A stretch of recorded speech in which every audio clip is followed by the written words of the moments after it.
Assalamualaikum warahmatullahi wabarakatuh. Alhamdulillahirabbil alamin.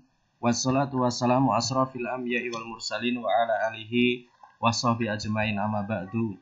Pertama-tama marilah senantiasa kita memanjatkan puji syukur kehadirat Allah Subhanahu wa taala yang pada kesempatan pagi hari ini kita masih diperkenankan oleh Allah untuk bertemu kembali dalam keadaan sehat, tidak kurang suatu apa. Baik anak-anakku kelas 10, pada kesempatan pagi hari ini, kita akan masih membicarakan teks laporan hasil observasi. Insya Allah ini untuk pertemuan yang terakhir untuk laporan hasil observasi, yaitu pertemuan yang ke-8. Tujuan pembelajaran, setelah mempelajari materi ini, materi yang terakhir insya Allah untuk LHO, diharapkan kalian nanti mampu untuk menulis dan menyunting teks LHO.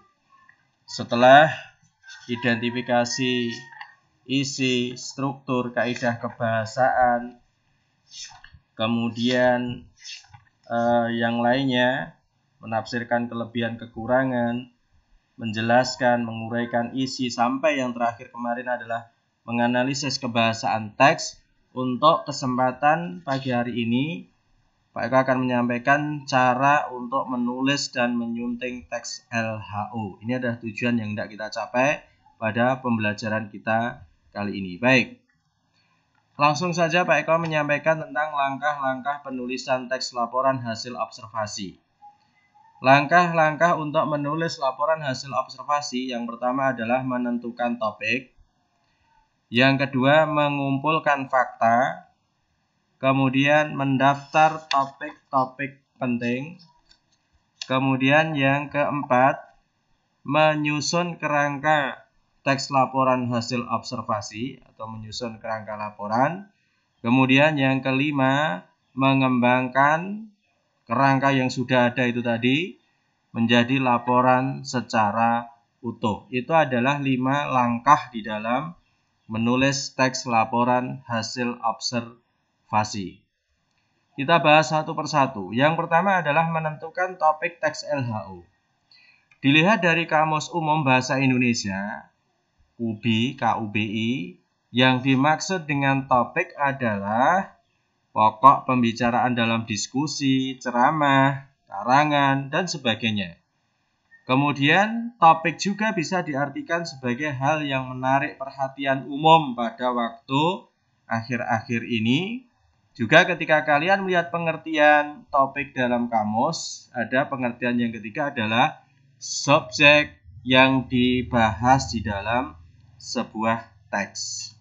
Nah, mengacu pada beberapa pengertian di atas, yang dimaksud dengan topik LHO adalah ini, yang terkait dengan nomor 1 dan nomor 3. Apa nomor 1? Oh, pokok pembicaraan dalam karangan, teks LHO.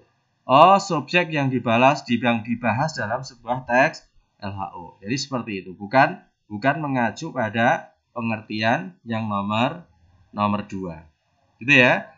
Kemudian setelah menentukan topik, langkah apalagi yang harus kita lakukan? Yaitu mengumpulkan fakta.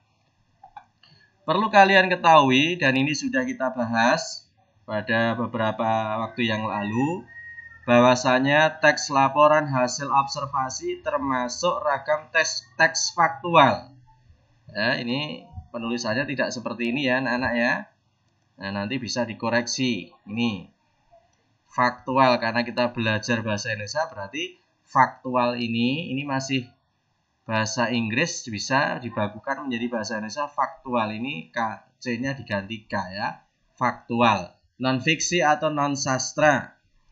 Karena teks LHO termasuk ragam teks faktual, sama, di penulisannya nanti kalian perhatikan, maka di dalamnya terdiri atas sejumlah fakta. Nah, itu ya. Tidak boleh hal-hal yang kalian cantumkan di dalam teks LHO itu hanya berupa imajinasi atau rekayasa belaka, tapi harus bersifat fakta. Kemudian yang ketiga, ini ada yang harus kalian perhatikan juga. Cara untuk mendapatkan fakta di dalam teks laporan hasil observasi itu ada bisa melalui observasi lapangan. harus melalui observasi lapangan, juga bisa melalui studi pustaka. Observasi lapangan ya berarti pengamatan secara langsung di lapangan. Studi pustaka, studi membaca buku, pustakaan buku ya, membaca buku, membaca artikel atau lain sebagainya. Ini adalah cara untuk mendapatkan fakta untuk apa? Melengkapi isi LHO.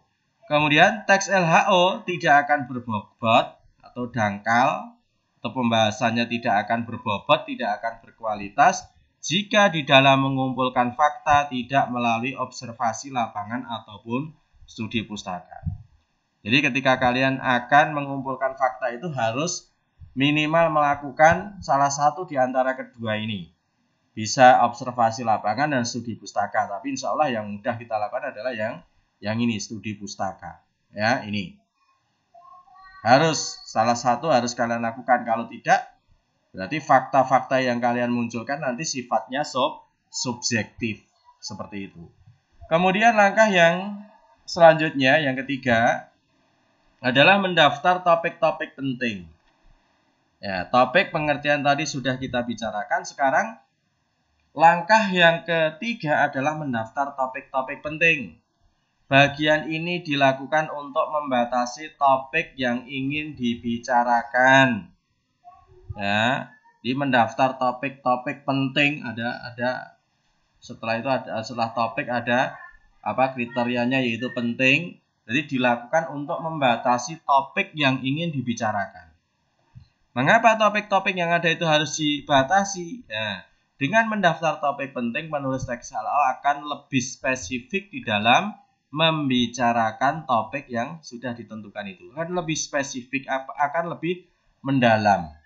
Ya, misalkan topik besarnya adalah tentang keanekaragaman hayati.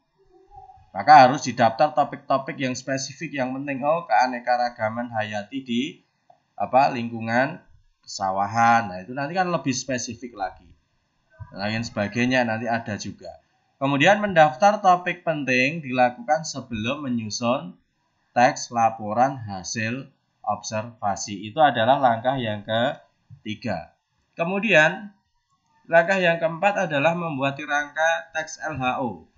Fungsi dari membuat kerangka teks laporan hasil observasi, fungsinya, jadi ketika kalian diberi tugas untuk membuat tulisan, membuat karangan, membuat pidato atau yang semisalnya, kalian diwajibkan untuk membuat kerangka terlebih dahulu. Itu bukan tidak ada tujuannya, bukan tidak ada manfaatnya.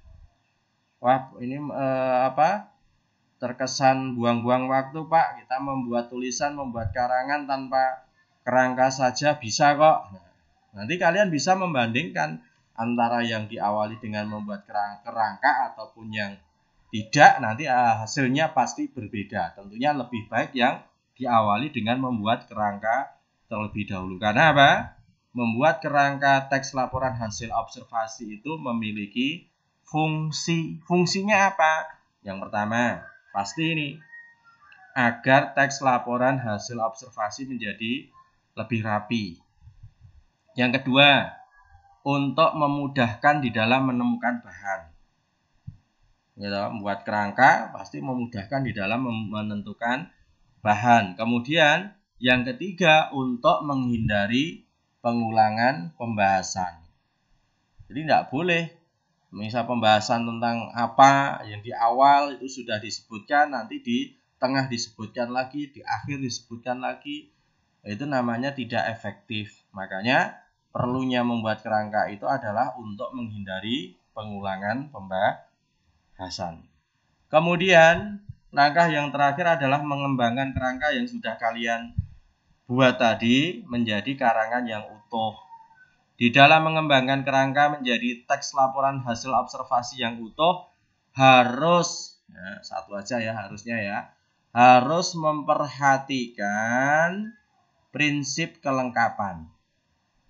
Maksudnya lengkap bagaimana? Coba nanti kita jadikan sebagai bahan diskusi. Nanti ada pertanyaan buat kalian. Maksudnya lengkap di dalam mengembangkan kerangka menjadi LHO itu harus memperhatikan prinsip kelengkapan. Artinya teks LHO itu kalau sudah jadi harus lengkap. Lengkap itu maksudnya apa? Ya. Kemudian di dalam mengembangkan kerangka menjadi teks LHO itu juga harus memperhatikan kaidah kebahasaan yang ada. Kita pernah membicarakan tentang kaidah-kaidah kebahasaan yang ada. Ya, ada kata benda umum, kata kerja material, kopula, dan lain sebagainya, itu harus diperhatikan. Lugas harus bermakna lugas, bermakna denotatif, tidak boleh bermakna kias, itu harus kalian perhatikan. Ya. Kemudian di dalam mengembangkan kerangka menjadi teks LHO yang utuh harus, mohon maaf ini 2, harusnya 1 ya. Harus memperhatikan kebakuan kata. Harus menggunakan kata-kata baku, tidak boleh menggunakan kata-kata non baku. Karena kalau menggunakan kata-kata non baku, maksud yang terkandung di dalam teks LHO itu nanti menjadi tidak bisa diterima oleh ya orang yang tidak menguasai bahasa Indonesia, seperti itu. Baik. Kemudian setelah kalian mengetahui cara-cara untuk atau langkah-langkah untuk menulis laporan hasil observasi, langkah selanjutnya sebelum teks laporan hasil observasi kalian itu apa? Dipublikasikan. Dibaca oleh orang lain, dimanfaatkan oleh orang lain, maka perlu terlebih dahulu menyunting teks LHO. Menyunting ya, bukan mempersunting. Beda artinya. Penyuntingan dilakukan untuk memperbaiki kesalahan-kesalahan teks LHO. Misalnya, kalau isinya kurang tepat, kemudian dibenarkan. Strukturnya kok ya kurang lengkap, kurang jelas, dijelaskan kaidah-kaidah kebahasaannya dan ataupun penggunaan ejaan atau tanda bacanya. Itu adalah bagaimana kita melakukan penyuntingan. Itu yang pertama.